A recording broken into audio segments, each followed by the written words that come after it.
جبیر بن مطعم رضی اللہ عنہ نبی علیہ السلام کے صحابی، یہ جنگ بدر میں جو قیدی تھے کفار کے، ان کے فدیہ کے بارے میں مذاکرات کرنے آئے تھے، بات کرنے آئے تھے نبی علیہ السلام سے میدان بدر میں۔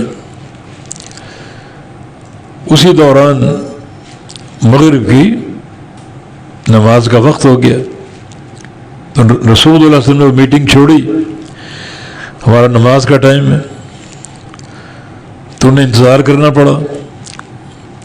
اب آپ صلی اللہ علیہ وسلم نے نماز کی صفیں بندھوائیں اور جماعت قائم کی۔ جناب جبیر کا بیان ہے کہ نبی رسول نے سورہ طور پڑھی، سورہ طور کی تلاوت کی مغرب کی نماز میں، اور فرماتے ہیں کہ ذالک اول ایمان وقر قلبی، یہ میرے دل میں ایمان کی پہلی دستک تھی۔ آپ نے تلاوت کیا کی، ایمان کا جھونکا میرے دل میں داخل ہو کر پیوست ہو گیا۔ ایسی تاثیر، ایسا بلیغ اور فصیح کلام، یہ کسی انسان کا کلام نہیں ہو سکتا، یہ رحمان کا کلام۔ تو انہوں نے اسلام قبول کر لی۔ یہ کہتے ہیں کہ پہلے ہم جب مکہ میں تھے تو ہمارے بڑے ہم کو روکتے تھے کہ محمد صلی اللہ علیہ وسلم کے قریب نہ جانا، یہ جادوگر، یہ ساحر اور یہ مجنون اور یہ شاعر، قریب نہ جانا ورنہ تم اس کے سحر کے لپیٹے میں آ جاؤ گے۔ ہم قریب نہیں جاتے تھے، ہم نبی علیہ السلام کو دیکھتے اور دیکھ کر بھاگتے۔ مگر آج تو مجبوراً ہمیں وہاں بدر کے میدان میں بیٹھنا پڑا، انتظار کرنا پڑا۔ تو آپ نے جماعت کرائی، سورہ طور کی تلاوت کی، تم نے سورہ طور کیا سنی، ہمارے دل کی کائے پلٹ گئی، دل میں ایک بہار کا ایک لطیف جھونکا آ گیا، کھڑکیاں کھل گئیں، پردے چاک ہو گئے، ہم اس کلام کے اور دین کے گرویدہ ہو گئے، تو ان اسلام قبول کر لیا۔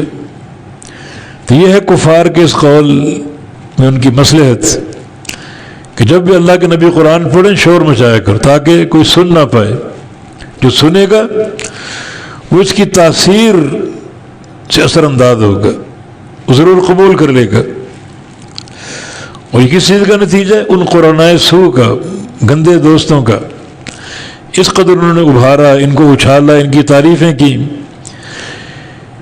اور ان کی ضلالتوں کے حوالے سے اتنی تعریفیں کی کہ یہ اپنے آپ کو پتہ نہیں کیا سمجھنے لگے، اور اقدام ان کا بڑھ گیا۔ پہلے خود انکار کرتے تھے، اب دوسروں کو بھی روکتے کہ ان کے قریب نہ جانا، اس قرآن کو نہ سننا، اور قرآن پڑھا جائے تو شور کرنا، اور شور کرتے تھے، کوئی تالیاں بجا رہا ہے، کوئی سیٹیاں بجا رہا ہے، کوئی اشعار پڑھ رہا ہے، ایسا شور جو سمجھ نہیں آ رہا تھا۔ یعنی لغو جو ہے، یہ باب لغی یلغا سامع یسمع ہے، یا لغا یلغی ضرب یضرب، مانا لغو بات کرنا، ایسا شور جو سمجھ نہ آئے، ملی جلی باتیں، کوئی کچھ کہہ رہا ہے، کوئی کچھ کہہ رہا ہے، کوئی کچھ کہہ رہا ہے، اور اتنا شور بپا ہے کہ سمجھ نہیں آ رہی۔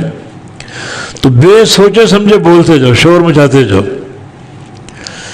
جو بھی موقع ملے آواز کو غالب کرنے کا وہ کرو، تاکہ محمد صلی اللہ علیہ وسلم کی آواز کوئی سن نہ سکے، قرآن کوئی سن نہ سکے۔ پھر تمہیں سننے میں کیا اشکال ہے؟